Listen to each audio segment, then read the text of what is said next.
Okay, so new internet friend, there are a couple of things I want to point out. Number one, going cold turkey on anything is going to be difficult. I've gone cold turkey on caffeine for about a week and a half now, and I still get waves of anxiety. I still get waves of panic. I still get waves of depression. Like, withdrawing from a substance is a difficult process in and of itself. It doesn't matter what it is. A lot of people right now are withdrawing from like friends and family, or withdrawing from being used to being around friends and family, or withdrawing from being used to going out and hanging out with people, or withdrawing from being used to be able to, I used to love to go to the park and just sit and write music. So there's going through withdrawal symptoms from anything is going to be difficult.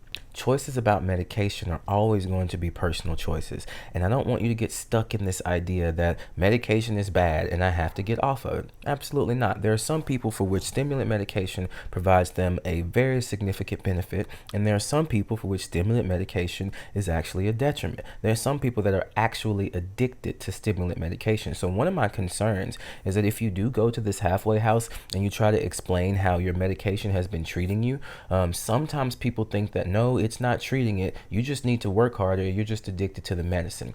I do think that you might be dependent on it for your attention deficits, but that doesn't mean that you're addicted. And it just depends on the definition of how you define addicted. So handling going cold turkey, you're probably going to be, if you go to the halfway house, you're going to be in the best place for that because everybody around you is going to be going through withdrawals. Knowing what some of the withdrawals from stimulants are might be very, very important. I'm going to read off a list of symptoms for you because the thing is, even though you may not be addicted in this context because you've been prescribed this medication for a purpose, if you stop taking this medication abruptly, you are going to have symptoms. It's the same thing with depression medicine, same thing with anxiety medicine. So one of the things when dealing with going with something cold turkey is to know your enemy. So here are some of the symptoms: jittery reactions, anxiety, chills. And anxiety, that's super interesting and personal for you because you already say that you're somebody who has issues with anxiety. So chills, dehydration, dulled senses, slowed speech, loss of interest, slowed movements, slow heart rate, irritability, hallucinations, paranoia,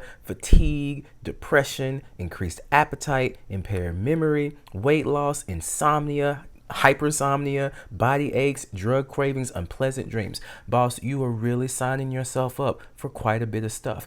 I don't think that anyone should stop any medication cold turkey. Now, I am not a doctor. I'm not trying to give you medical advice. You do what you want.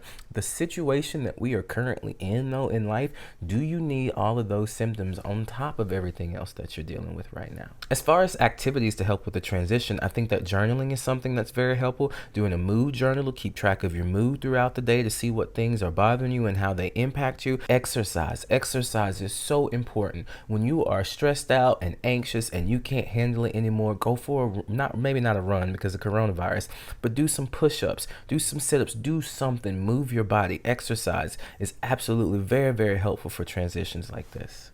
Another thing that you can do is go on YouTube and listen to other people's stories. Now be careful, take them with a grain of salt because most people are just acting out or just being upset in their pain. You never ever know. Some people will lash out at you in their pain through their story. So be careful with that, but listen to other people's stories about going through this transition.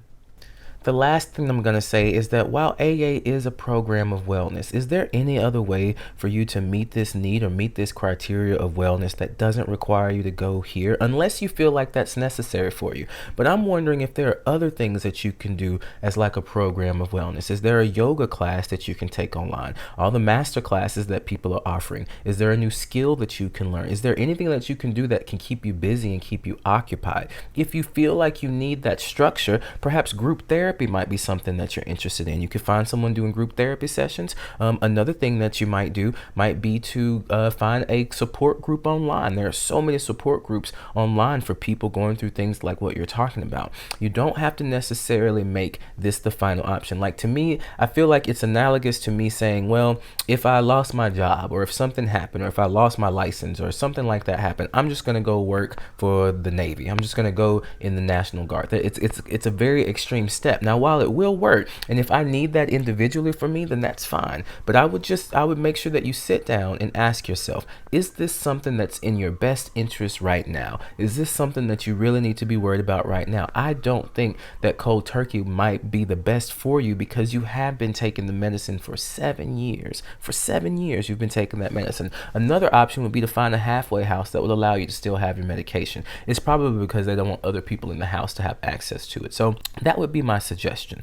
I would definitely reconsider whether or not this is something you want to do. If it is something that you want to do, then go right ahead with it. The next step, I think, that would be to manage that. You need to keep a mood journal. You need to exercise daily. You need to make sure that you are journaling your feelings and your thoughts about what you're going through, and then also look up other people who have gone through the same thing.